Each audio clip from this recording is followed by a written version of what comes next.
Hello बच्चों, good morning. पिछली video में बेटा मैंने आपको थर्ड चैप्टर के दो टॉपिक पढ़ाए थे। एक तो something concepts about third chapter current electricity. पहला जो वीडियो था वो करंट इलेक्ट्रिसिटी के बेसिक कॉन्सेप्ट से रिलेटेड था, थियोरेटिकल कॉन्सेप्ट है। फिर उसके बाद बेटा मैंने सेकंड वीडियो जो शेयर किया उसमें रेजिस्टेंस और रेजिस्टेंस के कॉम्बिनेशन से रिलेटेड था। अब उससे भी ज्यादा इंपॉर्टेंट चीज शुरू होती है बेटा, ये थर्ड टॉपिक है थर्ड चैप्टर का, विच इज किरचॉफ लॉस। ठीक है, किरचॉफ लॉ आपने पढ़ा ही होगा। किरचॉफ के दो लॉज होते हैं बेटा, Kirchhoff current law, Kirchhoff voltage law. Kirchhoff current law किस पे बेस्ड है बेटा, कि किसी जंक्शन पर आने वाले करंट इज इक्वल टू जाने वाले करंट। किसी भी जंक्शन पर आने वाले करंट इज इक्वल टू जाने वाले करंट। अब जैसे बेटा ये सपोज जंक्शन है, जंक्शन में बहुत सारी ब्रांचेस जुड़ी हुई हैं। आने वाले करंट सपोज I1 और I2 हैं, I3 और I4। तो आने वाले क्या हो गए बेटा, I1 plus I2 plus I4 और जाने वाले I3। This is the result of Kirchhoff current law. समझ में आ गई बेटा बात। तो किरचॉफ करंट लॉ किस पर बेस्ड है भाई, जितना करंट आएगा उतना करंट जाएगा। इसका मतलब जितना चार्ज आएगा उतना चार्ज जाएगा। तो कंजर्वेटिव नेचर ऑफ चार्ज पे डिपेंडेंट है, राइट। बात करते हैं किरचॉफ वोल्टेज लॉ की, ये भी मैं समझा देता हूं आपको, थोड़ा सा इंट्रोडक्शन दे रहा हूं बस। किरचॉफ वोल्टेज लॉ क्या कहता है बेटा, किसी भी सर्किट में algebraic sum of all potential drop in A close circuit is zero.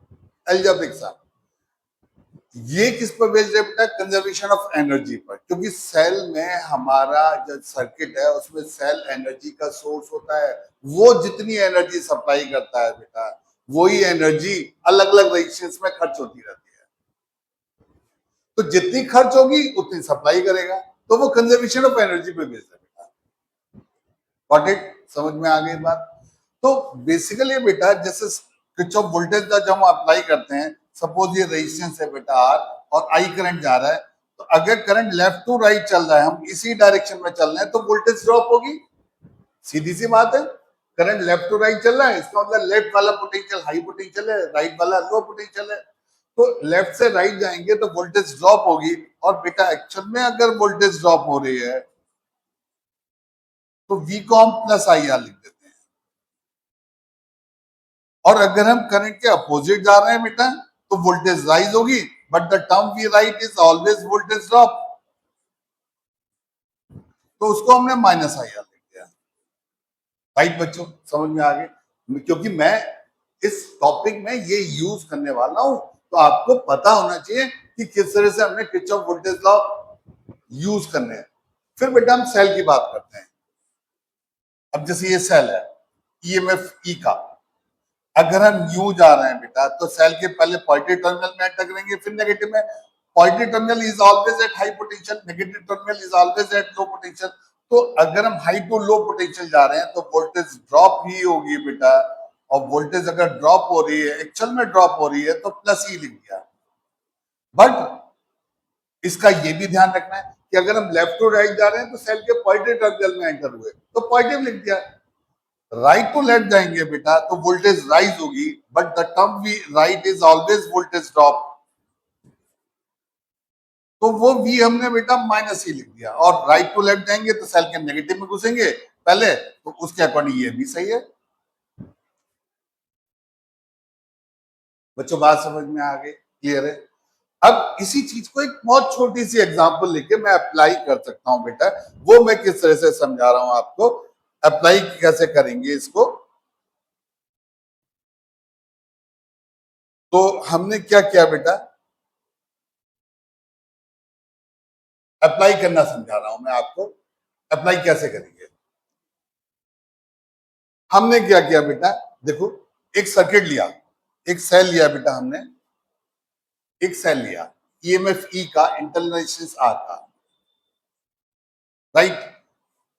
Ammeter लगा दिया सीरीज में, एक्सटर्नल में वेरिएबल रेजिस्टेंस लगा दी बेटा आर। यहां वोल्ट मीटर लगा दिया। वोल्ट मीटर एमीटर दोनों आइडियल हैं, आइडियल वोल्ट मीटर है तो इसका रेजिस्टेंस इंफिनिटी होगा।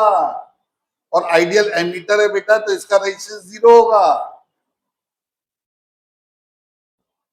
राइट, समझ में आ गई बेटा बात।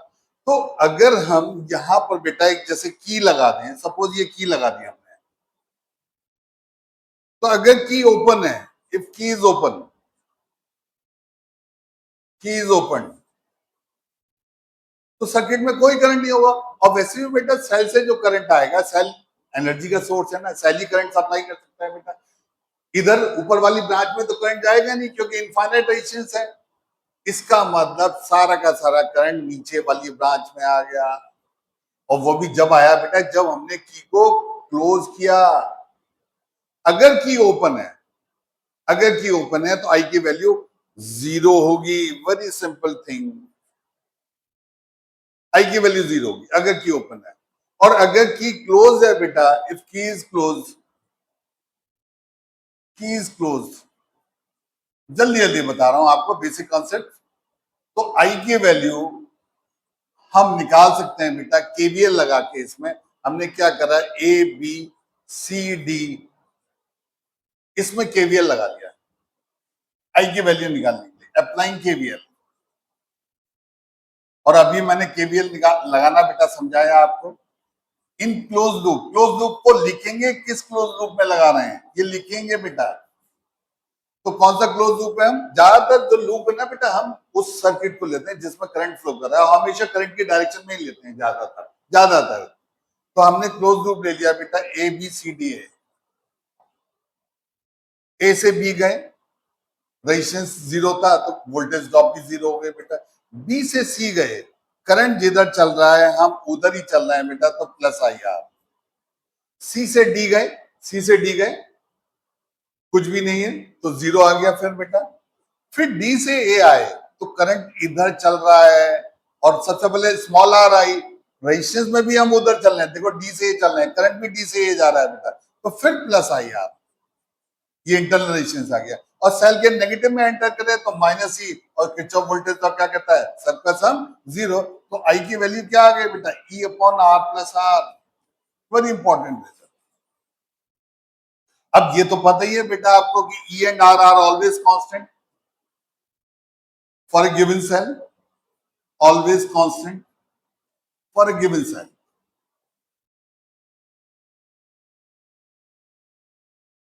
लेकिन बेटा मैं आपको बात बताऊं, इंटरनल रेजिस्टेंस सेल के यूज के साथ बढ़ता जाता है, तभी तो उसकी वोल्टेज घटती जाती है।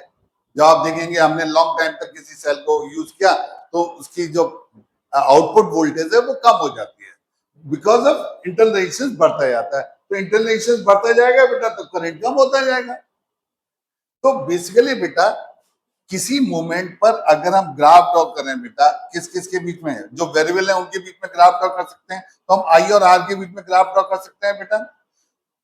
आर जब 0 है, आर 0 का मतलब ये है बेटा, हमने सेल को डायरेक्ट मिला दिया, शॉर्ट सर्किट कर दिया, तो आर की वैल्यू 0 है। और आर की वैल्यू जब 0 है बेटा, तो आई की वैल्यू क्या आ गई, ई बाई आर। तो ये ग्राफ यहां से शुरू हुआ ई बाई आर से, और जैसे जैसे आर बढ़ता जाएगा बेटा वैसे वैसे कम होता जाएगा। तो ये जो आई बेटा, ये बेसिकली ये क्या चीज है बेटा, ये इस एमीटर की रीडिंग है, रीडिंग ऑफ एमीटर है, रीडिंग ऑफ एमीटर है। बट इट, और वो भी कब है बेटा, जब की क्लोज है। अब रीडिंग ऑफ वोल्ट मीटर अगर हम देखें बेटा, reading of volt meter, reading of volt meter, तो सबसे पहले ये देखो बेटा, वोल्ट मीटर लगा कहां है, वोल्ट मीटर लगा है हमारा ए और डी। वोल्ट मीटर हमें इसीलिए ऐसा लगता है जैसे पैरेलल में लगा हुआ है, क्योंकि वोल्ट मीटर उन दो पॉइंट्स के बीच में लगाएंगे जिन दो पॉइंट्स के बीच में हमने पोटेंशियल डिफरेंस मेजर करना है, तो ऐसा लगने लगता है कि वो पैरेलल में लगा है। जबकि एमीटर करंट मेजर करना है तो ऑब्वियसली बीच में जब वायर को काट के बीच में एमीटर लगा दिया तो वो सीरीज में लगता है। समझ में आया बच्चों, क्लियर है। तो रीडिंग ऑफ वोल्ट मीटर जो होगी बेटा, वो वी क्या होगी, अब देखो ए और डी पॉइंट है ना, ए और डी पॉइंट से कनेक्टेड है तो V M minus V D होगी। और ए पॉइंट डायरेक्टली किससे जुड़ा है बेटा, बी से, डी पॉइंट डायरेक्टली सी से जुड़ा है, तो वी ए को हम वी बी लिख सकते हैं बेटा, और वी डी को हम वी सी लिख सकते हैं। और वी बी माइनस वी सी आप यहां से देखो बेटा, तो वोल्टेज अक्रॉस रेजिस्टेंस आर आ गई, विच इज आई आर। और अगर आई आर की वैल्यू देखो बेटा इस इक्वेशन से, इस वाली इक्वेशन से, ये वाली इक्वेशन, ये वाली इक्वेशन, इस वाली इक्वेशन से अगर आप आई आर की वैल्यू देखें इस वाली इक्वेशन से, तो आई आर की वैल्यू क्या है बेटा, ई माइनस आई आर। तो रीडिंग ऑफ वोल्ट मीटर जो आई बेटा वो ई माइनस आई आर आ गए। तो यहां से सबसे इंपॉर्टेंट बात आप देख रहे हैं बेटा कि reading of voltmeter when key is close, V is less than E, cell के ईएमएफ से छोटी होती है, सेल के ईएमएफ से छोटी होती है अगर की क्लोज है। और अगर की ओपन है बेटा, इफ की इज ओपन, या है इफ की इज क्लोज, और इफ की इज ओपन, की इज ओपन, तो रीडिंग ऑफ वोल्ट मीटर जो है बेटा आई जीरो हो जाएगा, और आई जीरो होगा तो वी ई के इक्वल आ गया, ईएमएफ के इक्वल हो गया। और ये सेल के ईएमएफ की बेसिकली डेफिनेशन भी हो गई, यानी EMF of the cell is equal to its terminal voltage or potential difference when no current is drawn from the cell or the cell is in open circuit। Cell open circuit में होगा तो obviously अगर हमने cell को बेटा ऐसे रखा हुआ है, ऐसे रखा हुआ है, ऐसे रखा हुआ है, कुछ है ही नहीं यहां लगा हुआ, तो सेल ओपन सर्किट में आई जीरो होगा। बच्चों बात समझ में आ गई। तो basically EMF of the cell electromotive force कहते हैं। इट इज बेसिकली इसकी एक डेफिनेशन तो ये हो गई, it is equal to terminal voltage when no current is drawn. दूसरी definition, it is also defined as the work done in carrying a unit positive charge from one terminal to other terminal. क्योंकि आपने 10th class में पढ़ा था ना बेटा, W is equal to QV। Q अगर हम 1 ले लें बेटा, V को E ले लें, तो आ गया ना E किसके इक्वल, W के इक्वल। तो ये सेकंड डेफिनेशन हो गई, राइट बेटा। तो यहां पर इस वाली जो इक्वेशन है बेटा, ये वाली जो इक्वेशन है, इसमें E और R फिर कांस्टेंट है, तो फिर V और I वेरिएबल हैं, इनके बीच में फिर हम ग्राफ ड्रॉ कर सकते हैं। और बेटा आप देखेंगे ये ग्राफ जो है V is equal to E minus I R, ये बिल्कुल इसको हम ऐसे लिख सकते हैं minus I R plus E. और ये ग्राफ बेटा बिल्कुल y is equal to m x plus c जैसा मिलता हुआ है। देखो x की जगह i आ गया, c की जगह e आ गया, m की जगह माइनस आर आ गया। तो जब बेटा i जीरो है तो v किसके इक्वल है, e के। ये ग्राफ यहां से शुरू होगा, और जैसे जैसे बेटा ये बढ़ता जाएगा i, वैसे वैसे v घटता जाएगा। और v घटने का मतलब इस पॉइंट पर बेटा क्या होगा, v की वैल्यू जीरो होगी। v जीरो होगा तो e माइनस आई आर, तो i की वैल्यू क्या आ गई बेटा इस पॉइंट पर, e बाई आर। यानी इस पॉइंट के कोऑर्डिनेट आ गए बेटा e by R comma zero, और इस पॉइंट के कोऑर्डिनेट आ गए 0 कॉमा e। समझ में आया बच्चों, क्लियर है। तो अगर कोई सेल डिस्चार्ज हो रहा है, कोई सेल डिस्चार्ज हो रहा है बेटा, ये डिस्चार्जिंग सेल है क्योंकि अपने अंदर से करंट भेज रहा है, ये अपने अंदर से करंट भेज रहा है बेटा, डिस्चार्जिंग सेल है। तो उसकी जो टर्मिनल वोल्टेज होगी वो E माइनस आई आर होगी। और अगर यही सेल बेटा चार्ज हो रहा होता, चार्ज होने में करंट ऐसे जाएगा, करंट की डायरेक्शन उल्टी हो जाती है। इसीलिए हम घर में जो डिवाइस यूज करते हैं ना, जब बिजली चली जाती है, उसे कहते हैं इन्वर्टर। क्योंकि इन्वर्टर क्या करता है बेटा, जब लाइट चली जाती है तो वो बैटरी को, हमारी जो बैटरी है उसको डिस्चार्ज करता है। और जब लाइट आ जाती है तो इन्वर्टर क्या करता है बेटा, एसी को डीसी में कन्वर्ट करता है। क्योंकि डीसी हम स्टोर कर सकते हैं, एसी स्टोर नहीं कर सकते। तो एसी को डीसी में कन्वर्ट करता है और डीसी को इस तरह से सेव करता है। इस समय जो वोल्टेज होगी बेटा, सेल के दो टर्मिनल के बीच की वोल्टेज, आप यहां से यहां जाएंगे तो पहले सेल के पॉजिटिव में एंटर करेंगे, फिर प्लस आई आर लिखेंगे, तो V इसमें E प्लस आई आर होगी बेटा। और यहां आप देख रहे हैं V E से बड़ा आ गया।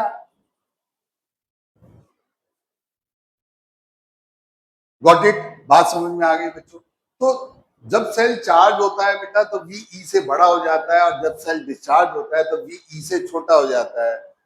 बिल्कुल सेम है ये जो मैंने बताई आपको बात, ये प्रैक्टिकली वही चीज है बेटा जैसे हमारे घर में लाइट आ रही होती है, एसी को डीसी में कन्वर्ट करता है, बैटरी को चार्ज करता है। और जब लाइट चली जाती है बेटा तो बैटरी से डीसी निकालता है, उसको एसी में कन्वर्ट करता है।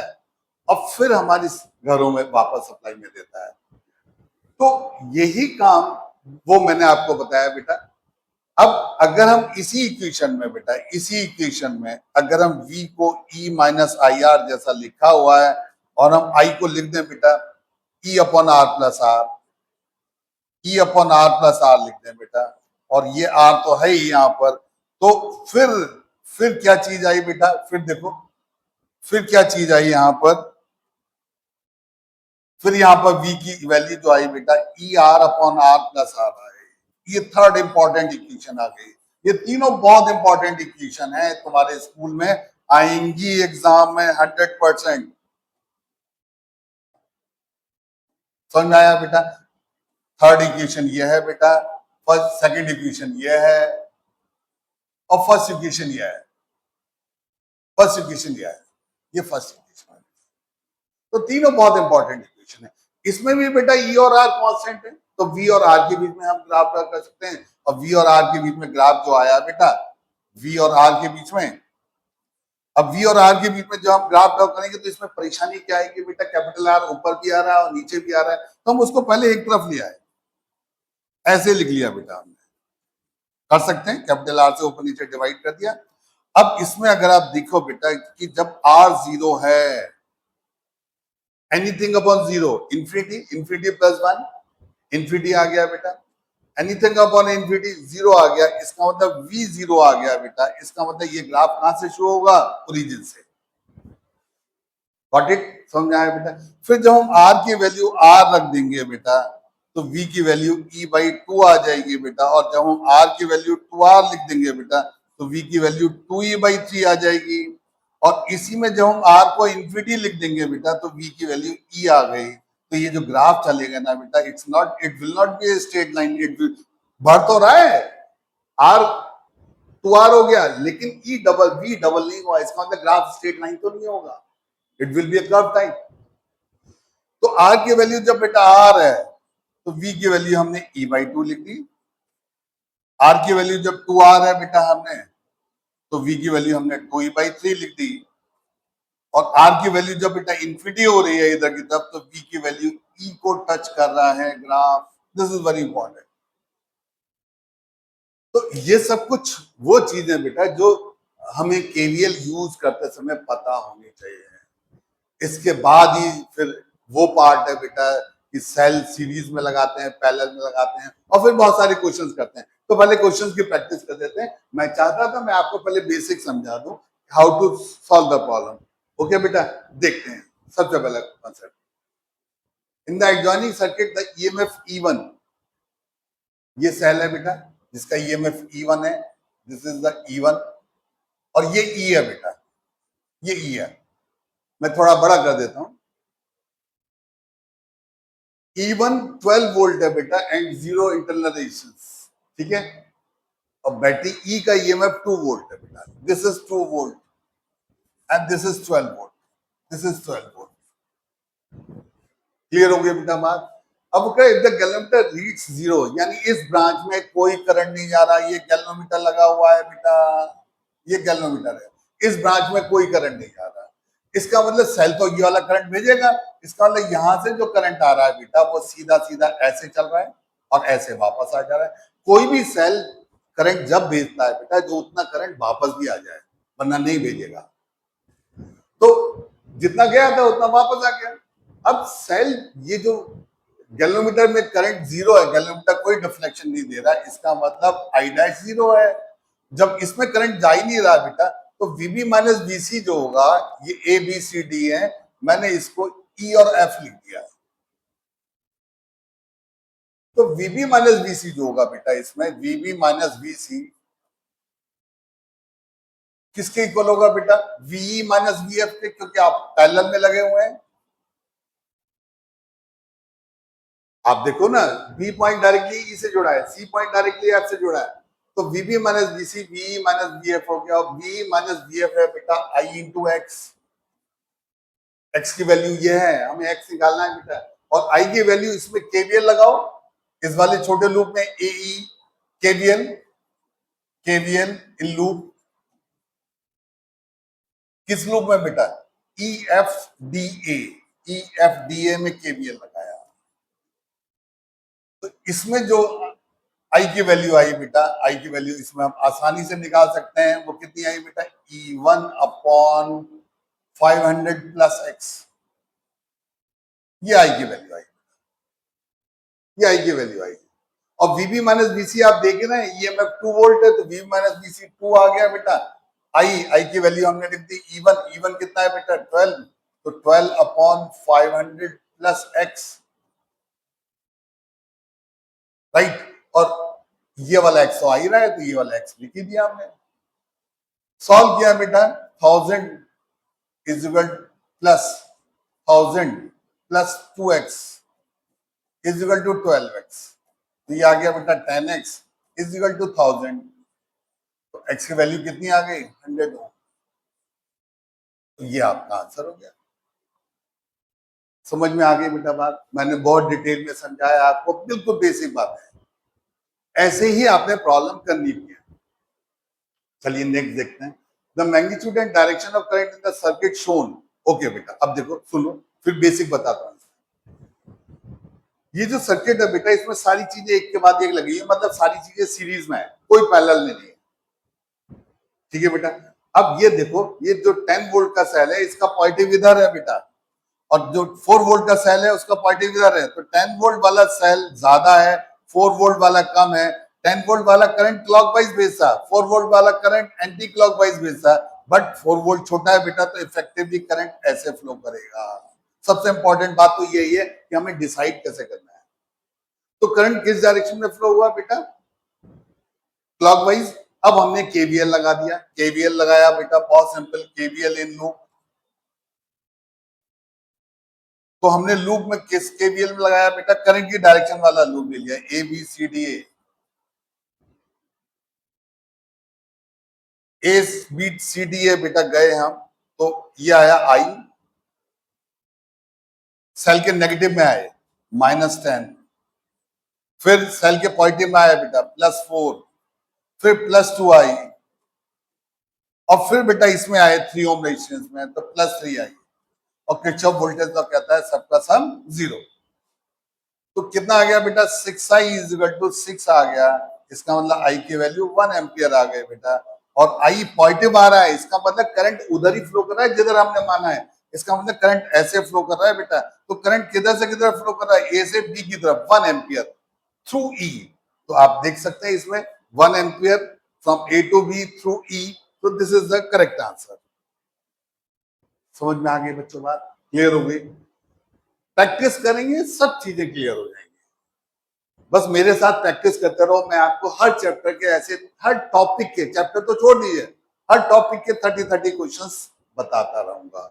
लाइक और सब्सक्राइब करना मत भूलना, because I am working too much hard, और मैं तुम लोगों को ऐसे बहुत सारे बच्चों को जो नहीं पढ़े हुए हैं, जो जिनको इतने कॉन्सेप्ट क्लियर नहीं है, उनको ये बेसिक कॉन्सेप्ट क्लियर कर रहा हूँ बेटा, तो ध्यान रखिए। 4th क्वेश्चन कर रहे हैं बेटा, a cell of EMF 1.5 volt finite internal resistance is connected to a load resistance of 2 ohm, the maximum power transfer। अब देखो बेटा, तो बहुत ही सिंपल है, कोई भी सेल में बेसिक कॉन्सेप्ट बताता हूं बेटा, जिसका EMF E है, इंटरनल रेजिस्टेंस R है, और ये बेटा कैपिटल R रेजिस्टेंस है, इसमें करंट I है, तो इस वाले रेजिस्टेंस में जो पावर आएगी बेटा, वो I स्क्वायर R आएगी, आउटपुट पावर जो होगी सेल की, क्योंकि ये जो आई स्क्वायर छोटा वाला आर है ना, वो पावर है जो सेल के अंदर ही खर्च हो गई, जिसकी वजह से सेल गर्म हो गया, वो आउटपुट पावर नहीं है, तो सेल में वेस्ट हो गई। तो सेल की जो आउटपुट पावर होगी बेटा आई स्क्वायर आर होगी, और आई अभी मैंने बताया था बेटा आपको E upon R plus r होता है बेटा, इसका स्क्वायर कर दिया इंटू आर। अब यहां पर बेटा आप देख रहे हैं E और स्मॉल r तो फिर से कांस्टेंट है, कैपिटल R वेरिएबल है। तो अगर आपने पढ़ा हुआ है बेटा, जैसे 11th क्लास में पढ़ा होगा कि कोई भी फंक्शन अपनी मैक्सिमम या मिनिमम वैल्यू पे होता है, y और x के बीच में सपोज कोई ग्राफ है, मैक्सिमम वैल्यू पे है तो भी dy बाई dx 0 है, और बेटा मिनिमम वैल्यू पे यहाँ टेंजेंट ड्रॉ किया तो भी dy बाई dx 0 है। तो ऐसी कोई भी पावर मैक्सिमम है या मिनिमम है बेटा, तो dp बाई dr को हमने 0 पुट कर दिया, और डीपी बाई डी आर यहां से निकालें बेटा, ई स्क्वायर तो बाहर है ही, राइट बेटा। तो ये आ गया R into R plus are का whole square -2 R plus R into R, नीचे आया बेटा आर प्लस आर का होल 4, और इसको जीरो पुट किया हमने बेटा, इसको जीरो पुट किया तो हमारे पास आ गया r plus R is equal to 2 r. इसका मतलब यहां से स्मॉल आर किसके इक्वल आ गया बेटा, कैपिटल आर के। तो कोई भी सेल बेटा मैक्सिमम आउटपुट पावर कब देता है, जब इंटरनल रेजिस्टेंस लोड रेजिस्टेंस के इक्वल हो, याद रखेंगे। और ये मैक्सिमम आउटपुट पावर कितनी आई बेटा, ये भी हम निकाल सकते हैं। पावर क्या होगी, आई स्क्वायर आर, आई को लिख दिया बेटा हमने E upon R plus r, R r plus R भी कैपिटल आर भी स्मॉल आर है बेटा, इंटू ये भी आर है बेटा,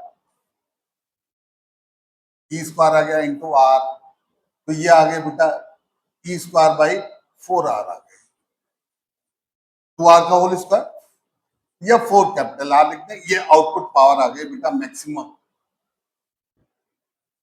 ऐसे भी लिख सकते हैं। समझ में आ गई बेटा बात। तो क्लियर है आपको कि ये सेल मैक्सिमम आउटपुट पावर कब देगा, जब स्मॉल आर कैपिटल आर के इक्वल हो बेटा। तो ये वाली चॉइस होगी, ज्यादा डिटेल था ही नहीं, बट मैंने आपको सब कुछ पढ़ाया यहाँ पर, इसीलिए कि आपको बेसिक कॉन्सेप्ट क्लियर हो जाए। फोर्थ क्वेश्चन देखते हैं बेटा, a cell of EMF is connected with an external resistance R, the potential difference across the cell is V। अब ये भी तो हमने देखा था कि जब हम किसी सेल को बेटा, किसी भी सेल को लोड रेजिस्टेंस से लगाते थे बेटा, और potential difference across the cell voltmeter से रीड करते थे, और ये आइडियल वोल्ट मीटर है बेटा, तो करंट यू फ्लो करेगा, इधर तो जाएगा नहीं वोल्ट मीटर में। तो अभी हमने पढ़ा था V की वैल्यू जो आती थी बेटा E R upon R plus r थी। अब इससे स्मॉल आर निकाल दो, तो क्या है बेटा, क्रॉस मल्टीप्लाई किया तो V R plus V r is equal to E R, तो v इज इक्वल टू क्या आ गया, सॉरी आर, v निकालना है ना हमने बेटा, v की वैल्यू क्या आ गई बेटा, हमने तो इंटरनल रेजिस्टेंस निकालना है, तो स्मॉल आर इसमें आ रहा है, यहां से स्मॉल आर आ रहा है, तो स्मॉल आर क्या हो गया बेटा, इसको उधर ले जाओ कैपिटल आर को, e माइनस वी हो गया बेटा, और कैपिटल V से डिवाइड कर दो, दिस इज द आंसर। तो आप देख सकते हैं दिस इज द आंसर। समझ में आ गई बेटा बात, क्लियर हो गई, हर चीज बहुत अच्छी तरह से आपको समझा रहा हूं, भूलना नहीं, प्रैक्टिस करते रहना, प्रैक्टिस करते रहोगे आपको और स्ट्रांग होते जाओगे, और फिर इसके बाद और टिपिकल क्वेश्चंस करने की प्रैक्टिस करना। मैं थोड़ी टिपिकल बता रहा हूं अभी आपको। Two cells EMF E international r connected in parallel. अब देखो बेटा दो सेल हैं EMF E के इंटरनेशनल आर के, कनेक्टेड इन पैरेलल, ठीक है, okay, between the resistance R, और ये कॉम्बिनेशन बेटा आर रेजिस्टेंस से कनेक्टेड है, ये सर्किट है। The maximum energy given to the resistor, yes. अब देखो बेटा दो सेल अगर पैरेलल में है बेटा, तो नेट ईएमएफ क्या रहता है, किसी एक सेल के ईएमएफ के इक्वल, अगर आइडेंटिकल सेल है, और आर और आर का पैरेलल कॉम्बिनेशन तो r/2 हो ही गया, ये ध्यान रखना बेटा। अगर यही दो सेल बेटा अगर डिफरेंट ईएमएफ के हैं, E1 R1 E2 R2, और इनका नेट ईएमएफ निकालना चाह रहे हैं बेटा हम, ई नेट और आर नेट, ई नेट और आर नेट। तो आर नेट तो बेटा आपको पता ही है पैरेलल है, तो आर नेट की वैल्यू क्या आ गई, R1 R2 upon R1 plus R2, but E net जो होगा बेटा वो E1 R2 plus E2 R1, याद रखेंगे बहुत सिंपल सी चीज है, अपॉन R1 प्लस R2। अब देखो E1 भी E है, R2 भी R है बेटा, R1 भी R है, तो 2ER अपॉन 2R, E आ गया, that I have drawn it, और इसका मतलब ये लगा हुआ है बेटा। तो इस सर्किट को हम ऐसे बना सकते हैं, यहां से बेटा अगर आई करंट जा रहा है, इसका मतलब I/2 यहां से आ रहा है, I/2 यहां से आ रहा है, दोनों सेल आइडेंटिकल है तो सेम अमाउंट ऑफ करंट भेजेंगे, और यहां बेटा आई करंट फ्लो कर रहा है, तो मैक्सिमम एनर्जी कब होती है बेटा? जब कैपिटल आर किसके इक्वल हो? इंटरनल रेजिस्टेंस के। और यहाँ इंटरनल रेजिस्टेंस क्या है बेटा? R/2। तो कैपिटल आर R/2 के इक्वल हो बेटा। और यहां से कैपिटल आर R/2, देखो कौन सी चॉइस आ रही है? This is the choice. Got it? समझ में आ गई बेटा बात? नेक्स्ट देखते हैं बेटा, 6th question. Figure shows the current in the part of electric circuit, the current I is. अब देखो बेटा, इन सब ब्रांचेस को, ये कनेक्टिंग वायर ही तो है बेटा, ये कनेक्टिंग वायर है, इनको हम श्रिंक कर सकते हैं, इनको हम श्रिंक कर सकते हैं। अगर हमने इनको श्रिंक कर दिया बेटा, तो ये समझ लो, ये सारे पॉइंट्स, ये वाला पॉइंट, ये वाला पॉइंट और ये वाला पॉइंट एक ही जगह आ गया बेटा। तो यहां से 2 एम्पियर का करंट आया, यहां से भी 2 आया बेटा, और यहां निकला बेटा 1 एम्पियर। यहां निकला, जा कौन कौन से रहा है? 1.3 एम्पियर जा रहा है बेटा, और एक आई जा रहा है, ये करंट जा रहा है, राइट? तो आने वाले करंट इज इक्वल टू जाने वाले करंट। आने वाले करंट हो गया बेटा 2 + 2 4, और जाने वाले, तो 4 इज इक्वल टू 2.3 प्लस आई। आई की वैल्यू क्या आ गई बेटा? 1.7 है। Very simple. आप कंफ्यूज ही मत हुआ करो, ये सब पॉइंट सेम पोटेंशियल पे, इनको श्रिंक कर सकते हो। तो पूरे सर्किट को हमने एक ही जगह मिला दिया।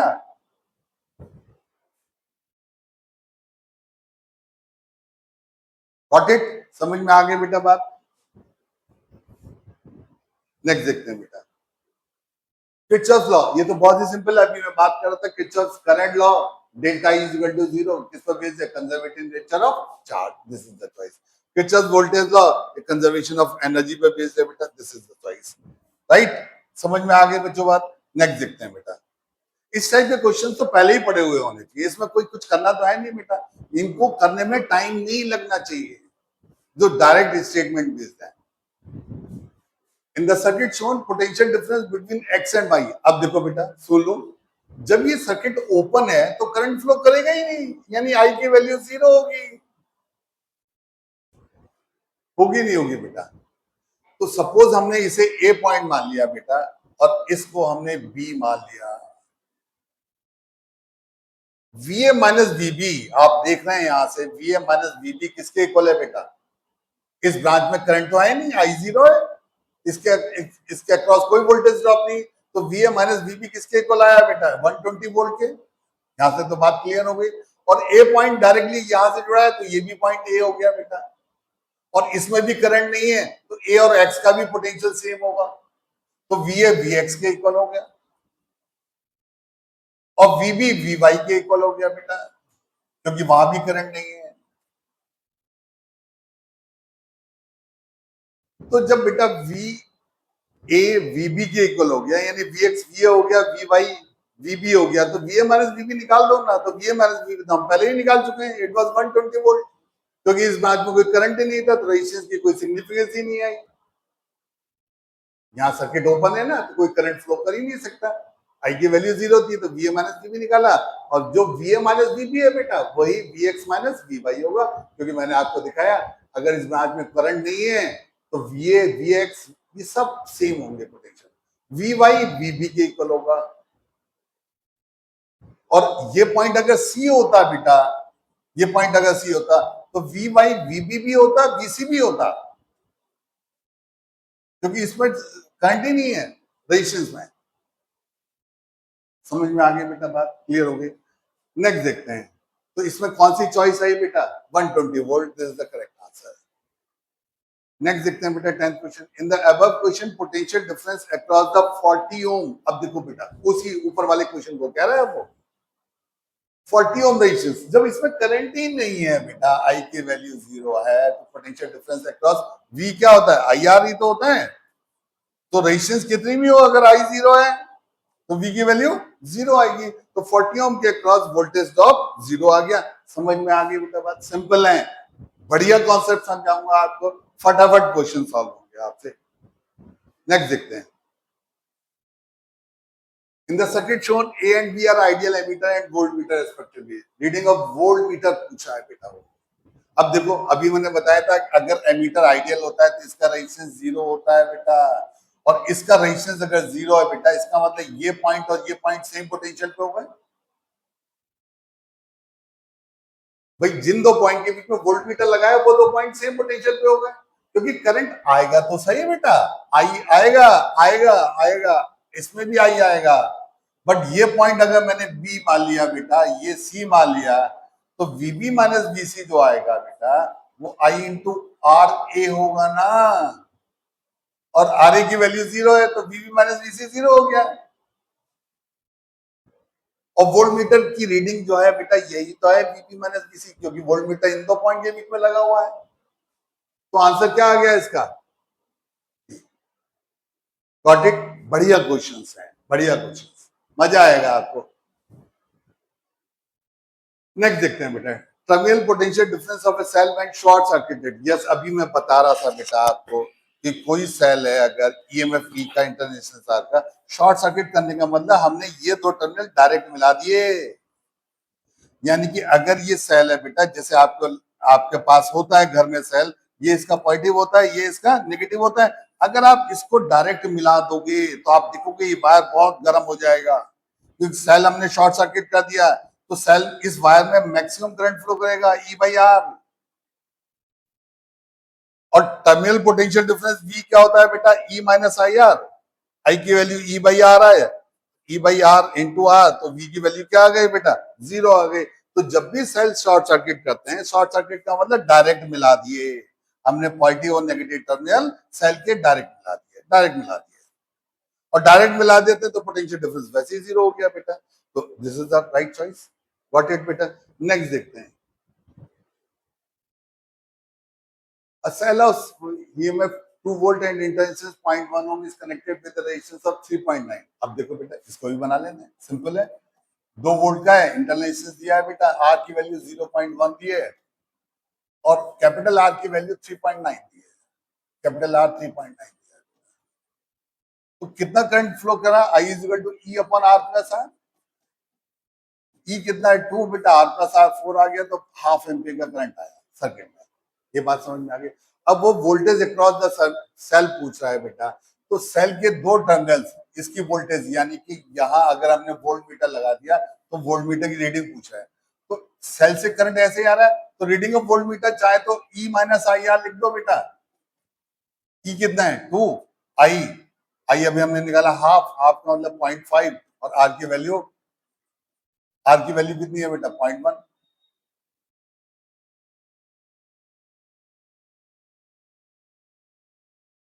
तो रीडिंग ऑफ वोल्ट मीटर कितनी आ गई बेटा? 2 माइनस 0.05, 2 माइनस 0.05 मतलब 1.95। समझ में आई बेटा बात? या आप यहां से भी निकाल सकते हैं बेटा, वोल्ट मीटर ये पॉइंट और ये पॉइंट सेम पोटेंशियल पे है, ये और ये सेम पोटेंशियल पे है बेटा, तो यही जो चीज है वो आई इंटू आर भी होगी। और आई की वैल्यू हमें पता है कैपिटल आर है बेटा, 1/2। आई की वैल्यू हाफ है और कैपिटल आर 3.9 है बेटा। इसको करोगे तो फिर से वही आएगा बेटा 1.95। समझ में आ गई बच्चों बात? क्लियर हो गई? When the cells are connected in parallel, अभी हमने देखा था बेटा दो सेल अगर पैरेलल में लगाते थे, हमने दो सेल पैरेलल में लगाया बेटा, ये cell EMF E international EMF, तो इसका नेट ईएमएफ ई रहता है जितना किसी एक सेल का, नेट रेजिस्टेंस आर और आर का पैरेलल R/2 आ गया, तो आपने देखा नेट ईएमएफ वही रहा, इंटरनल रेजिस्टेंस कम हो गया। अब आप देख सकते हो यहां से करंट, अब सपोज बेटा देखो यहाँ पर कैपिटल आर है, यहां से आई करंट आया, यहां से आई आया, तो यहां से 2 आई आएगा। तो करंट इंक्रीजेस और डिक्रीजेस, करंट इंक्रीजेस और डिक्रीजेस। अगर हम एक ही सेल होता, सपोज हमारे पास एक ही सेल होता ईएमएफ ई का इंटररेजिस्टेंस आर का, तो वो लोड रेजिस्टेंस कैपिटल आर में कितना करंट भेजता? आई की value E upon R plus r होती है बेटा। लेकिन जब हमने दो सेल ले लिए, तो ये दो सेल उसी कॉम्बिनेशन में जो करंट भेजेंगे बेटा, उसी रेजिस्टेंस में जो करंट भेजेंगे आई डैश, वो कितना होगा? ई रहेगा बेटा, R/2 प्लस आर। तो आपने देखा करंट की वैल्यू बढ़ जाएगी। करंट की वैल्यू बढ़ जाएगी। तो करंट डिक्रीजेस, पहली चॉइस गलत। करंट इंक्रीजेस सही है। तीसरी चॉइस भी देख लेते हैं, ईएमएफ इंक्रीजेस, ईएमएफ का इंक्रीज हुआ, वही रहा बेटा जो 2 सेल का था, किन्हीं 2 सेल का था, किसी एक सेल का था, वही ईएमएफ हुआ। तो थर्ड चॉइस भी गलत हो गई। ईएमएफ डिक्रीजेस, वो भी चॉइस गलत हो गई। तो कौन सी ऑप्शन आ गई बेटा? सिर्फ बी चॉइस। Got it? समझ में आ गई? मैं ये भी बता रहा हूं बाकी चॉइस क्यों गलत है। ये अगर किसी क्वेश्चन में जरूरत होगी मैं उसमें वो भी बताऊंगा बेटा आपको। नेक्स्ट देखते हैं, इंटरनल रेजिस्टेंस ऑफ सेल। अब देखो बेटा ये तो बहुत ही बढ़िया चीज है, आपको पूरा डिटेल बताता हूँ। सपोज ये किसी सेल के अंदर 2 इलेक्ट्रोड्स हैं, पॉजिटिव और नेगेटिव, और ये सेल का इलेक्ट्रोलाइट है। तो बेसिकली बेटा सेल के 2 इलेक्ट्रोड्स के बीच में जो इलेक्ट्रोलाइट है वो जो रेजिस्टेंस ऑफर करता है वो सेल का इंटरनल रेजिस्टेंस है। और आर तुमने पढ़ा है ना, rho L by A, rho L by A. ऐसे यहाँ आर भी बेटा रो एल बाई ए होता है। रो क्या है? रेजिस्टिविटी। तो रेजिस्टिविटी किस पर डिपेंड करेगी बेटा? कंसंट्रेशन ऑफ इलेक्ट्रोलाइट पर। बिल्कुल सही बात है। एल, एल ये चीज हो गई बेटा डिस्टेंस बिटवीन इलेक्ट्रोड्स, ये भी चॉइस सही है। एरिया ऑफ द इलेक्ट्रोड भी आ रहा है बेटा, एरिया, इसका एरिया ही लेंगे हम, एरिया भी बात सही है। कंसंट्रेशन पे रो डिपेंड कर रहा है बेटा, ये भी सही है। तो हमारी चॉइस कौन सी हुई? डी चॉइस, जिसमें ऑल ऑफ द अबव आ रहा है। Got it? समझ में आ गई बेटा बात? नेक्स्ट देखते हैं, an identical cells each of यूएफई इंटररेशंस आर कनेक्टेड इन सीरीज। अब वो कह रहा है बेटा एन सेल है, सीरीज में लगे हुए हैं। देखो सीरीज का मतलब सेम ऑर्डर में, ऐसे बेटा एन सेल है, ये एन सेल्स है, ये एन सेल है, राइट? समझ में आ गई बात? तो एन सेल का नेट ईएमएफ क्या आ गया बेटा? एन ई आ गया, एन ई। और नेट इंटररेशन सीरीज में है तो एन आर आ गया बेटा, ये बन गया। और ये कह रहा है एक्सटर्नल रेजिस्टेंस आर है बेटा, ये एक्सटर्नल रेजिस्टेंस आर है, ये आर है बेटा, और यहां भी एक्सटर्नल रेजिस्टेंस आर लगा दिया। The current through R. अब करंट पूछा है बेटा, करंट तो बहुत ही सिंपल है, आई की वैल्यू क्या होती थी? E upon R plus r, या ई क्या है? N E. R n r है बेटा, और कैपिटल आर है, this is the answer. Very simple, कोई है ही नहीं दिक्कत। समझ में आ गई बच्चों बात? क्लियर है? तो कौन सी चॉइस सही आ गई बेटा? This a choice. Got it? Clear हो गई बात? तो जब भी सेल बेटा हम टॉर्च में सेल लगाते हैं, हम रिमोट में सेल लगाते हैं, सारे सेल सीरीज में ही होते हैं। और अगर हमने 1.5 वोल्ट के 3 सेल सीरीज में लगा दिए, इसका मतलब हमारी टॉर्च जो है बेटा 4.5 वोल्ट का बल्ब है उसका।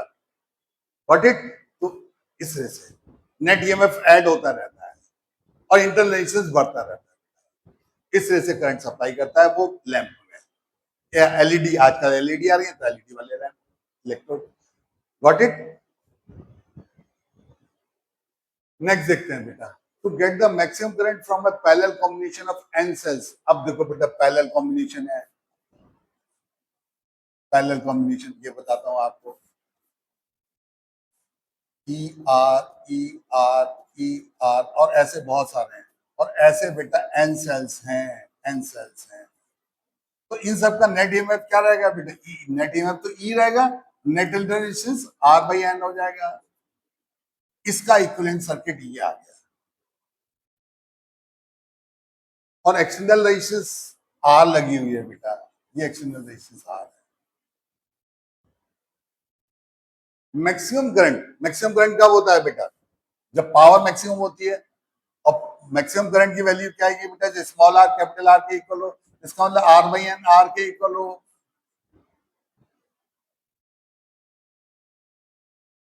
इसका मतलब आर एन आर हो, और इसका मतलब बेटा एन से मल्टीप्लाई करने पे कैपिटल आर को स्मॉल आर के इक्वल आ रहा है। इसका मतलब बेटा आर तो बहुत छोटा हो गया ना स्मॉल आर से, क्योंकि एन से मल्टीप्लाई करने पे स्मॉल आर के इक्वल आ रहा है। Got it? समझ में आ गई बेटा बात? तो B choice is correct.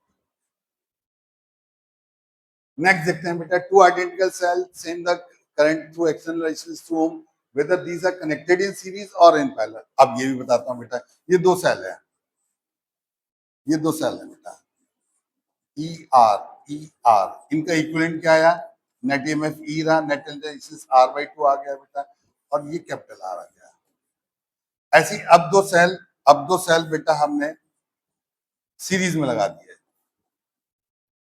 Series में लगा दिया बेटा, ई आर, और ये रेजिस्टेंस लगा दिया बेटा। इसका इक्विवेलेंट क्या आ गया बेटा, नेट ईएमएफ 2E हो गया, और नेट इंटरनल रेजिस्टेंस बेटा 2R हो गया, और कैपिटल आर आ गया। अब आप I1 और I2 को कंपेयर करो।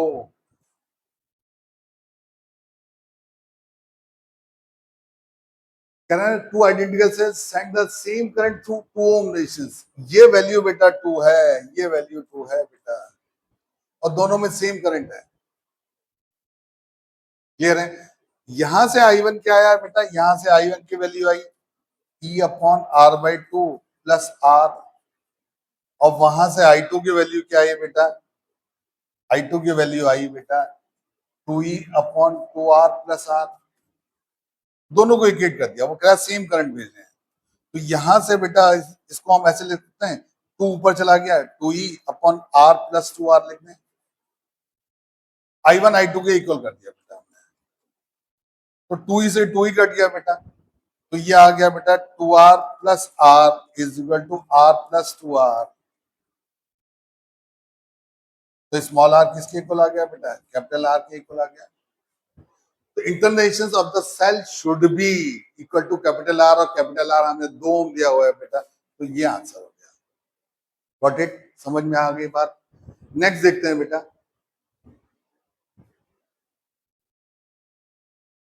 Internal resistance of the two cells 0.1 0.3 ये दिए हुए बेटा, एक का 0.1 है, एक का 0.3 है।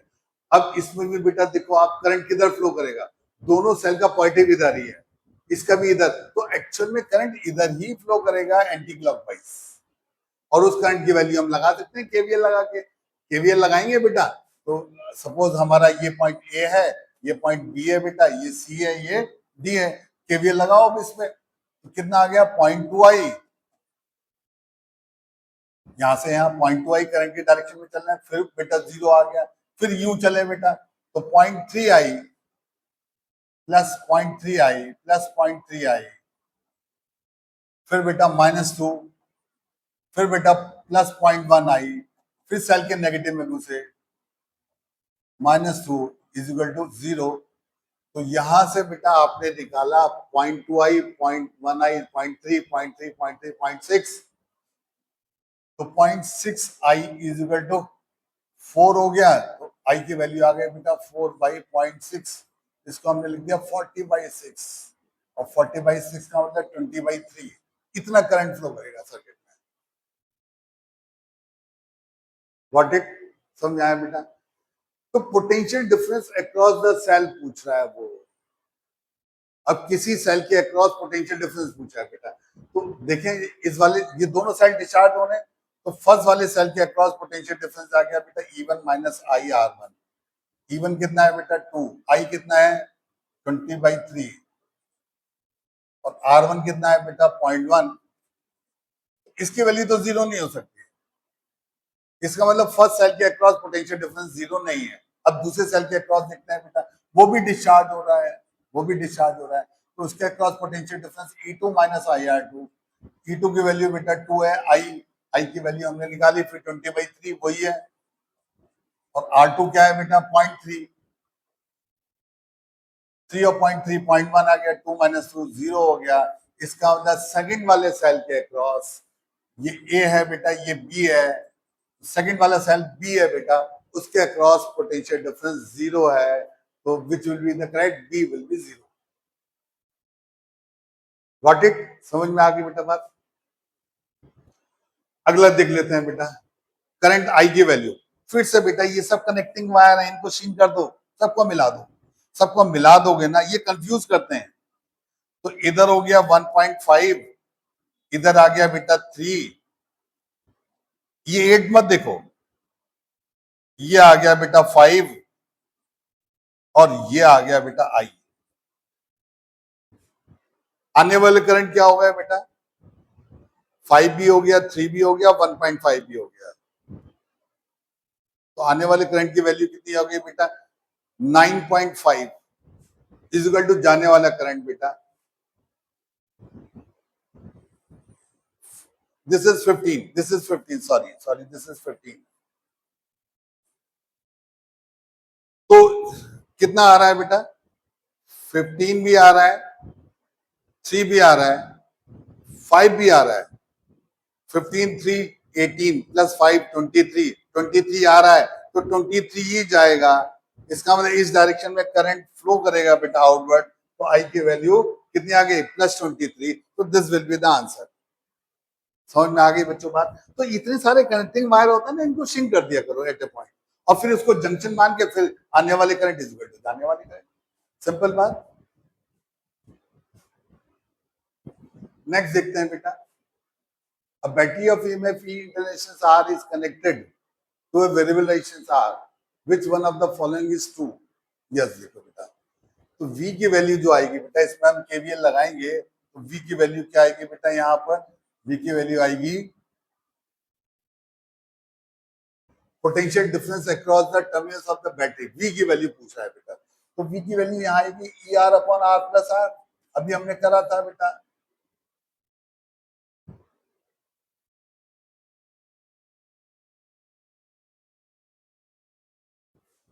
और यही वैल्यू बेटा E माइनस आई आर होगी।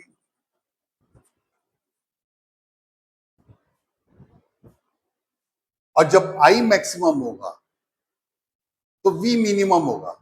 और I की मैक्सिमम वैल्यू क्या है बेटा I की मैक्सिमम वैल्यू क्या है बेटा E upon R plus R और स्मॉल r कैपिटल R के इक्वल है बेटा E बाई 2R आ गई। तो V की मिनिमम वैल्यू क्या आ गई बेटा V की minimum value E minus I को लिख लिया हमने E by 2R into R। तो V की मिनिमम वैल्यू E बाई 2 आ गई। बच्चों बात समझ में आ गई। तो potential difference across the terminals of the battery is maximum. Maximum या मिनिमम आप देख रहे हैं मिनिमम है तब जब आर आर के इक्वल है। वही तो कंडीशन निकालिए। तो पहली चॉइस तो गलत होगी। Power delivered to the resistance is maximum. Power delivered तो तुमने देखा ही था बेटा जब स्मॉल आर कैपिटल आर के इक्वल होता है। तो ये वाली चॉइस तो बी वाली चॉइस तो सही लग रही है। फिर थर्ड भी देख लेते हैं current in the circuit is maximum. Current minimum होता है current maximum when I is equal to E upon R plus R. Current in the circuit is maximum when R is equal to R. Right बेटा। तो power भी maximum होती है और current भी maximum होता है तो R is equal to R. फिर current in the circuit is maximum when R is much greater than R. ये तो गलत ही है बेटा। करंट मैक्सिमम तो ना होगा जब R स्मॉल r से बहुत बड़ा होगा। करंट मैक्सिमम जब ही होता है बेटा। करंट मैक्सिमम कब होता है जब हम कैपिटल R की वैल्यू 0 कर देते हैं। तो ये वाली कंडीशन तो गलत ही हो गई।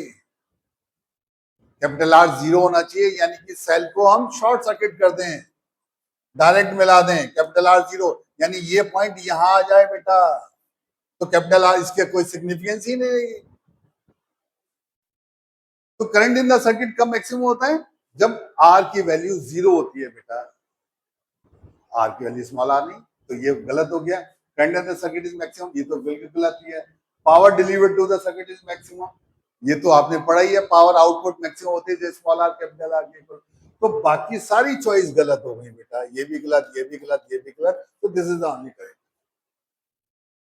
Got it. समझ में आ गई बेटा बात। 22nd देखते हैं। Consider the circuit shown in figure the following parameters. EMF of the cell 12 volt resistance 2 ohm, resistance 4 ohm. Which one of the following statement is true? तो यहाँ I की वैल्यू क्या आ गई बेटा I की वैल्यू आ गई बेटा E upon R plus R। E कितना है बेटा E है 12 स्मॉल r स्मॉल r देखो 2 और कैपिटल R बेटा 4 तो ये 2 एम्पियर आ गई I की वैल्यू।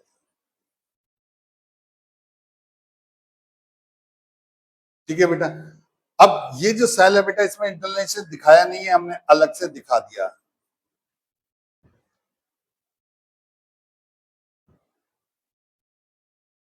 Got it.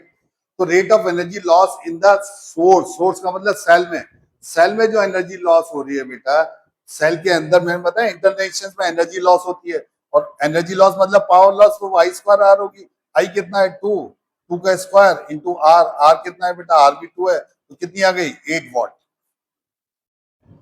ये पावर आ गई बेटा। तो पहली चॉइस अभी हमें सही लग रही है, बट ये कंफर्म करते हैं बाकी क्यों गलत है, ये भी देखते हैं। Rate of energy conservation conversion in the source is 16 watt. Energy जो कन्वर्ट हो रही है बेटा, ये सेल अपनी केमिकल एनर्जी को इलेक्ट्रिकल में कन्वर्ट कर रहा है, और उसी केमिकल का इलेक्ट्रिकल में जो कन्वर्ट हो रहा है बेटा, उसी का कुछ पार्ट सेल के अंदर ही वेस्ट हो जाता है 8 वॉट। तो सेल जो एनर्जी बेटा प्रोड्यूस कर रहा है, केमिकल को इलेक्ट्रिकल में कन्वर्ट कर रहा है, वो EI है, EI, वो सेल की EI है बेटा। E कितना है, E है हमारा 12, और I कितना है बेटा 2, तो वो 24 वॉट आया है। तो rate of energy conservation conversion in the source is 16 वाट।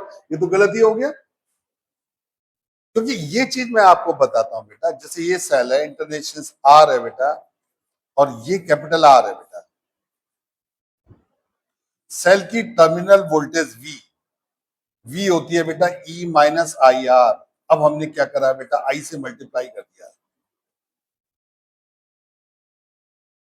तो ये VI तो आ गई सेल की आउटपुट पावर, P आउट आ गई, और ये सेल की वो पावर है जो सेल ने बनाई, यानी सेल ने केमिकल, सेल कैसे बनाता है, केमिकल टू इलेक्ट्रिकल, यानी rate of conversion of chemical energy है बेटा, ये रेट है, rate of conversion of chemical energy. और ये वो पावर है जो पावर लॉस हो गई सेल के अंदर ही, सेल के अंदर ही। तो रेट जिसमें वो कन्वर्ट कर रहा है बेटा, एनर्जी कंजर्वेशन हो रहा है, वो EI है। E कितना था 12, I कितना 2 है बेटा, तो 24, तो 16 वाला तो गलत ही हो गया। पावर आउटपुट क्या है बेटा, पावर आउटपुट ये आई ना, VI, और V कितना आया, V आया E-IR, V कितना आया बेटा E-IR, और इसकी वैल्यू अगर हम देखें, E कितना है 12, I कितना है बेटा 2, और R भी 2 है बेटा, तो ये आ गया 8। तो output power VI I 8 into 2, I की वैल्यू 2 है, तो 16 वाट, तो ये भी गलत हो गई। बच्चों बात समझ में आ गई, बहुत क्लियरली कॉन्सेप्ट समझा रहा हूं मैं आपको किसी भी सेल के बारे में। सेल EI तो वो एनर्जी है जो केमिकल से इलेक्ट्रिकल में कन्वर्ट करता है, उसकी आउटपुट सेल की VI है, और I²R वो पावर है बेटा जो सेल के अंदर ही खर्च हो गई, जिसकी वजह से सेल गर्म हो गया। तुमने देखा होगा जब हम फोन पे बात करते हैं, चार्ज करते हैं तो भी सेल गर्म होता है, और सेल पर, फोन पर लगातार बात करते हैं तो जो सेल, उसका बैटरी का इंटरनल इशेंस है, उसमें से करंट आ रहा है बेटा, तो वो भी उसमें उसकी वजह से गर्म हो रहा है। तो सेल चार्जिंग के टाइम पे गर्म होता है और डिस्चार्जिंग के टाइम पे भी गर्म होता है। तो थर्ड पॉइंट गलत हो गया, potential drop across R, potential drop across R V E-IR, और E-IR की वैल्यू कितनी आई बेटा 8 वोल्ट, तो ये भी गलत हो गया। तो बाकी सारी चॉइस हमने गलती कर दी, प्रूफ कर दी गलत है, एक चॉइस सही थी और वो हमने ठीक कर दी। अब आपको समझ में आ गया बेटा। नेक्स्ट देखते हैं,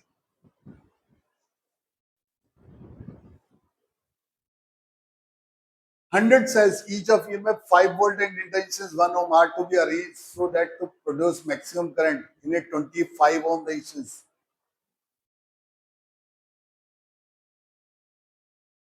Each row is to be contain equal number of cells. The number of rows, okay. अब ये मिक्स्ड कॉम्बिनेशन है बेटा, मिक्स्ड कॉम्बिनेशन है ऐसे। तो हमने मान लिया ये N सेल है, N सेल्स है बेटा, और ऐसी M ब्रांचेस हैं, ऐसी M ब्रांचेस हैं बेटा, M ब्रांचेस ले लिए ऐसी M ब्रांचेस, और ये ब्रांचेस बेटा किसी रेजिस्टेंस में करंट सप्लाई कर रहे हैं। तो नेट ईएमएफ क्या आ गया बेटा, किसी एक ब्रांच का NE आ गया, और ऐसी M ब्रांचेस है तो नंबर ऑफ ब्रांचेस पे डिपेंड ही नहीं करता, तो नेट ईएमएफ NE आ गया बेटा। और एक ब्रांच का नेट इंटरलेशंस एनआर आ गया बेटा, ऐसी एम ब्रांचेस हैं तो नेट इंटरलेशंस एनआर बाई एम आ गया, और ये बेटा कैपिटल है। समझ आया बेटा?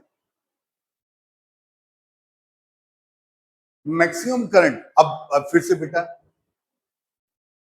मैक्सिमम करंट कब होता है? जब इंटरनल रेजिस्टेंस लोड रेजिस्टेंस के इक्वल हो, मैक्सिमम पावर हो या मैक्सिमम करंट हो बेटा। तो हमारा internal resistance n r by m है बेटा, वो लोड रेजिस्टेंस के इक्वल है, और आर की वैल्यू हमें दी हुई है बेटा 1 ओम, और कैपिटल आर की वैल्यू बेटा 25 है। N by m into 1 is equal to 25, तो एन बाई एम आ गया बेटा हमारे पास 25 आ गया। और ऐसे बेटा जो सेल लगे हैं वो टोटल 100 सेल हैं, एक ब्रांच में एम एन सेल है, ऐसी एम ब्रांचेस हैं, तो total number of cells n into m हो गए, वो 100 है बेटा। यहां से एन की वैल्यू रख दो 25 m into m is equal to 100, तो बेटा 25 m square is equal to 100, तो एम की वैल्यू बेटा कितनी आ गई? 2 आ गई। यानी कि हमने 100 सेल में से 2 ब्रांच बनाई और हर ब्रांच में 50 सेल रखी।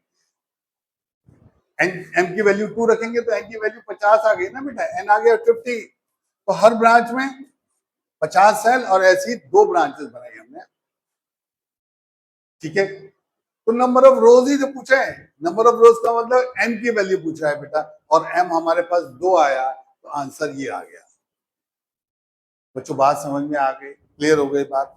एवरीथिंग वी आर एक्सप्लेनिंग, आप बढ़िया तरह से बस समझते रहो और खुद भी प्रैक्टिस करना, और भी बहुत सारे क्वेश्चंस की प्रैक्टिस करना टू क्रिएट कॉन्फिडेंस। नेक्स्ट देखो बेटा, two non identical batteries are connected in parallel, consider the following statement.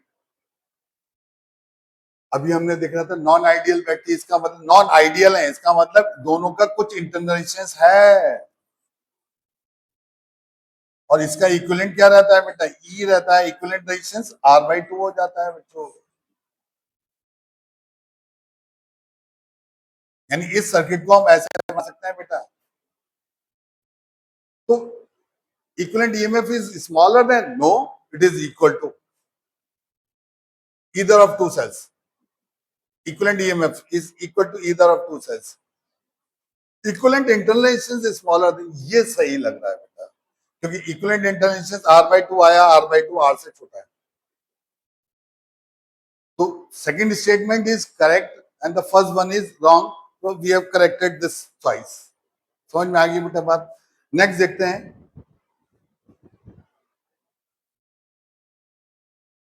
consider the circuit shown in figure, the current I3 is equal to current I3, current I3 किसमें है बेटा? ये है ना। अब इसमें करंट पूछा है बेटा वो, तो कोई प्रॉब्लम नहीं, आप I3 यहाँ I1 मान लिया करंट बेटा, और यहाँ I2 मान लिया, तो I3 की वैल्यू अगर हम इस पॉइंट पर किरचॉफ करंट लॉ लगाएं तो I3 की वैल्यू क्या आ गई बेटा? I1 प्लस I2 आ गए। अब I3 निकालने के लिए आपने I1 और I2 निकालने हैं, उनको ऐड कर दो, और I1 I2 कैसे निकलेंगे बेटा? आपने ये A मान लिया, सपोज ये B मान लिया बेटा, ये C मान लिया, ये D मान लिया, ये E मान लिया, और ये F मान लिया, केवीएल लगा दो, A B E, A B E F A, इसमें केवीएल लगाया बेटा, तो A से B गए, अब कितना करंट जा रहा है बेटा? I1, तो 28 I1, फिर बेटा +6 सेल के पॉजिटिव में एंटर करे, फिर बेटा सेल के पॉजिटिव में एंटर करे, तो +8, किरचॉफ वोल्टेज लॉ क्या कहता है? सबका सम 0, तो I1 की वैल्यू कितनी आ गई बेटा? -14 डिवाइड बाई 28 -1/2।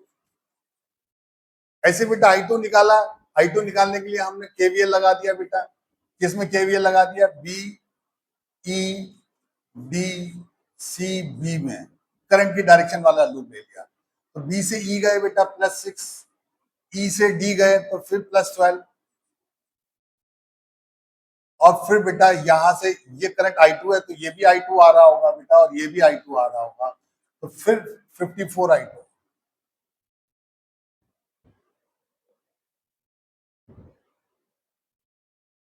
ठीक है, 54 I2 इज इक्वल टू 0।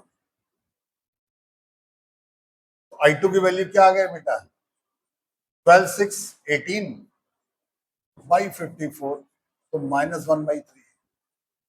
अब I2 -1/3 आया बेटा, I1 -1/2 आया, इसका मतलब इधर 1/2 आ रहा है करंट और इधर 1/3 आ रहा है बेटा।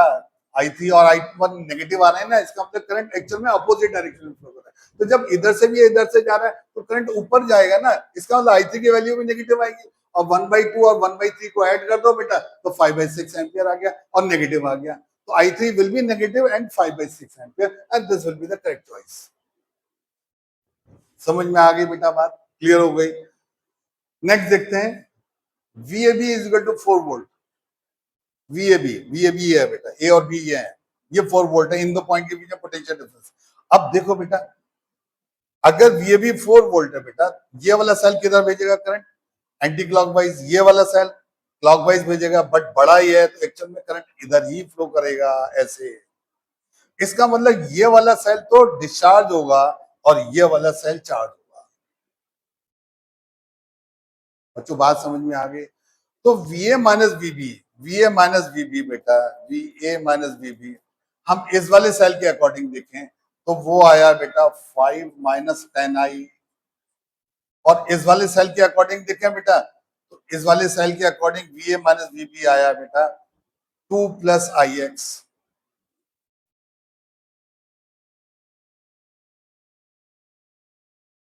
2 प्लस IX, क्योंकि वो चार्ज हो रहा है तो E प्लस IR, ये डिस्चार्ज हो रहा है तो E माइनस।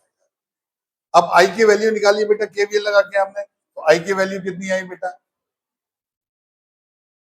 I की वैल्यू लगाओ आप, KVL लगाओ, तो -5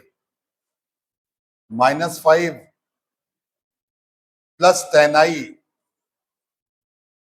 plus 2 plus IX is equal to 0। जहां से चले थे वहीं पहुंच गए बेटा।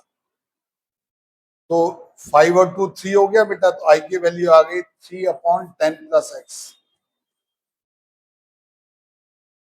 ये वैल्यू। और VA माइनस VB कितना दिया है बेटा उसने, 4 वोल्ट, तो 4 is equal to 5 minus 10I की वैल्यू रख दी बेटा 3/10 प्लस X। इसको सॉल्व करोगे तो आपको X की वैल्यू मिल जाएगी बेटा, विच इज 20 ओम। देख लो, रख के देख लो ना, X को 20 ओम रखो, 20 प्लस 10 30 आ गया, 3/30 10 आ गया, 10/10 1 आ गया, 5 माइनस 1 4 आ गया। इसका मतलब यही सही है बेटा, this is the correct answer. Got it, समझ में आ गई बात। तो अपना आंसर चेक भी कर लिया करो। 17 देखते हैं बेटा, two resistors R1 and R2 are joined in series and the figure two batteries, ठीक है, very good। E2 is short circuited, the current through R1, E2 short circuit कर दिया, इसका मतलब E2 के दो टर्मिनल हमने ऐसे मिला दिए तो ये पॉइंट भी डायरेक्ट मिल गया, तो इसमें कोई करंट ही नहीं जाएगा, no current in this branch. Current यहां से आएगा बेटा, ऐसे आएगा, ऐसे आएगा, ऐसे जाएगा और ऐसे वापस आ जाएगा, क्योंकि ये वाला R2 भी तो शॉर्ट सर्किट हो गया। शॉर्ट सर्किट का मतलब डायरेक्ट मिला दिया तो करंट किस में जाएगा, जिसमें कोई रेजिस्टेंस नहीं है, तो करंट इधर से जाएगा। समझ में आ गई बच्चों बात। तो करंट की वैल्यू कितनी आ गई बेटा, E1/R1, वेरी सिंपल, देख लेते हैं E1/R1, this is the correct answer. समझ में आ गई बेटा बात। नेक्स्ट देखते हैं, internal resistance of a cell is the resistance, yes बेटा अभी हम पढ़ रहे थे, it is the resistance offered by electrolyte of the cell. Vessel का नहीं होता, इलेक्ट्रोड्स का नहीं होता, खाली इलेक्ट्रोड्स भी होते हैं और उसमें बेटा इलेक्ट्रोलाइट भी होता है। तो बेसिकली दो इलेक्ट्रोड्स के बीच का जो मटेरियल होता है विच इज इलेक्ट्रोलाइट, राइट बेटा, तो this is the correct answer. Next देखते हैं, Consider the four circuits shown in which circuit the power dissipated is greatest. अब पावर जो होती है बेटा आउटपुट में, आउटपुट पावर जो होती है किसी भी सर्किट की, वो आई स्क्वायर आर होती है बेटा।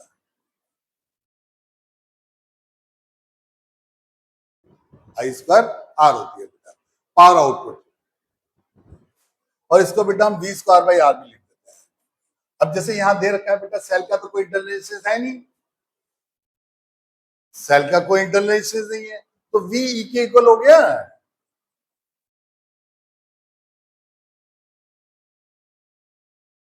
सेल का कोई इंटरनल रेजिस्टेंस नहीं है तो वी ई के इक्वल हो गया बेटा। इसका मतलब पावर आउटपुट जो आएगी बेटा वो ई स्क्वायर बाई आर आ गई।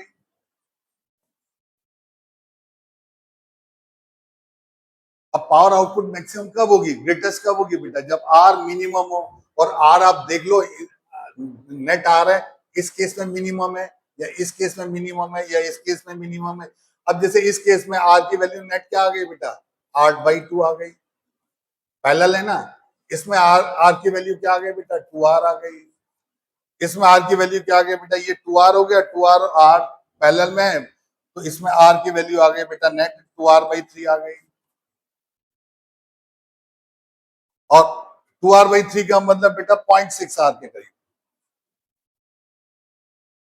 ये 0.5 आ रहा है।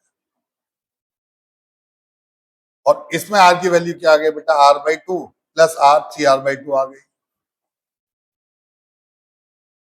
यानी 1.5 आर। तो आप देख सकते हैं ना बेटा पावर आउटपुट मैक्सिमम कब होगी, जब आर मिनिमम हो, आर लोड रेजिस्टेंस का मिनिमम हो। और लोड रेजिस्टेंस का नेट रेजिस्टेंस मिनिमम कौन सा है, पहली चॉइस 0.5 आर, 0.6 आर, ये 2 आर। तो this is the correct answer, a choice is the correct answer. Clear हो गई बेटा बात, समझ में आ गई। नेक्स्ट देखते हैं, EMF of battery is 2 volt and the resistance is 0.5 volt. The maximum power which it can deliver to any external resistance. Maximum external resistance की पावर क्या होती है बेटा आई स्क्वायर आर,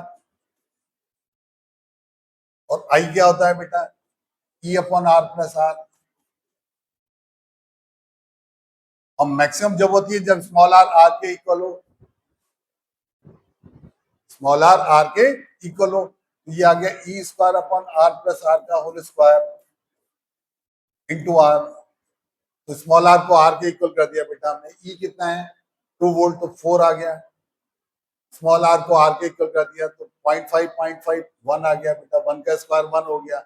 और कैपिटल आर तो है ही 0.5 हो, तो ये कितनी आ गई 2 वॉट आ गई। तो this will be the correct answers. समझ में आ गई बेटा बात। तो ये जो आज मैंने क्वेश्चंस कराए बेटा ये सारे क्वेश्चंस बहुत बढ़िया हैं। अगर आप इनको एक बार घर पे फिर रिवाइज करेंगे, बार बार देखेंगे और बार बार दूसरे और अच्छे क्वेश्चंस की प्रैक्टिस करेंगे, 10 अच्छे क्वेश्चंस बेटा 100 आसान क्वेश्चन के बराबर होते हैं, ये ध्यान रखना। तो अगला जो टॉपिक होगा मेरा वो गैल्वेनोमीटर, एमीटर, वोल्टमीटर से रिलेटेड टॉपिक होगा, मेजरिंग इंस्ट्रूमेंट्स। वो भी आपको मैं इतनी बढ़िया तरह से क्लियर कर दूंगा। तो आप वीडियो को लाइक करना, शेयर करना और सब्सक्राइब करना चैनल को ना भूलें प्लीज। ओके, तो I will send you the next video very soon.